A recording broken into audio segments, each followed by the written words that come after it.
చేయాలి త్వరగా.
జై వాసవి, జై జై వాసవి. ఈరోజు కడప శ్రీ వాసవి కన్యకా పరమేశ్వరి దేవస్థానంలో 3వ రోజు అన్నపూర్ణాదేవి అలంకారము. అన్నపూర్ణాదేవి అనగానే మనకు గుర్తొచ్చేది అమ్మ. ఆ అమ్మ చల్లని చూపులతో పాడి పంటలు కానీ వర్షాలు కానీ బాగా పడడం వల్ల ఈరోజు రైతాంగం అయితేనేమి ప్రజలైతేనేమి సుఖ సంతోషాలతో చాలా వర్ధిల్లుతున్నారు. అలాగే ఈరోజు అమ్మవారి ఆశీస్సులు ప్రతి ఒక్కరు పొందాలని ఈరోజు 3వ రోజు కూడా జనాలు బాగా భక్తాదులు విరివిగా పాల్గొన్నారు.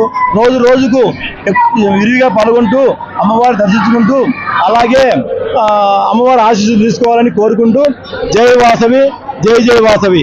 Paritala Venkataramanaiah, Dasara committee chairman, Kadapa. జై వాసవి, జై జై వాసవి. నేడు శ్రీ వాసవి కన్యకా పరమేశ్వరి దేవస్థానం అమ్మవారి చలయందు 3వ రోజు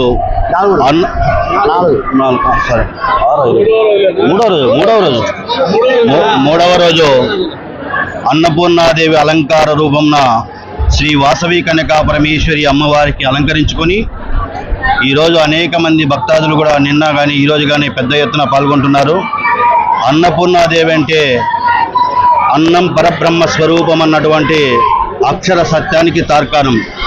ఏదైతే అన్నపూర్ణాదేవి ఇప్పుడే చైర్మన్ గారు చెప్పినట్టు పాడి పంటలు పసిడి కాంతులతో మనం ఏదైతే సుభిక్షంగా రైతు సుభిక్షంగా ఉంటాడో ఆ రైతు ద్వారా అన్ని వర్గాల ప్రజలకు కడుపు నిండా మంచి ధాన్యం కానీ మంచి వస్తువులు కానీ ఈ యొక్క ఫుడ్కి సంబంధించినటువంటి అన్నం అనేది మన యొక్క జీవితం మన యొక్క జీవనానికి మూలాధారం.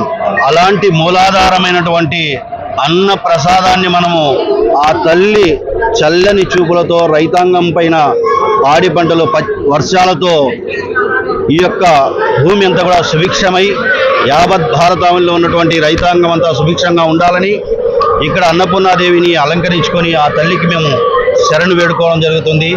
కాబట్టి శ్రీ వాసవి కన్యకా పరమేశ్వరి దేవస్థానంలో 9 రోజుల పాటు నవ దేవతలకు అలంకారాలు చేసుకొని పూజ చేయడం జరుగుతుంది. కాబట్టి అన్ని వర్గాల ప్రజలు కూడా శ్రీ వాసవి కన్యకా పరమేశ్వరి దేవస్థానం అమ్మవారి శాలకు ఇచ్చేసి అమ్మవారిని దర్శించుకొని ఆ చల్లని తల్లి యొక్క కరుణ కటాక్షంలో పొందాలని మనస్ఫూర్తిగా కోరుకుంటున్నాం.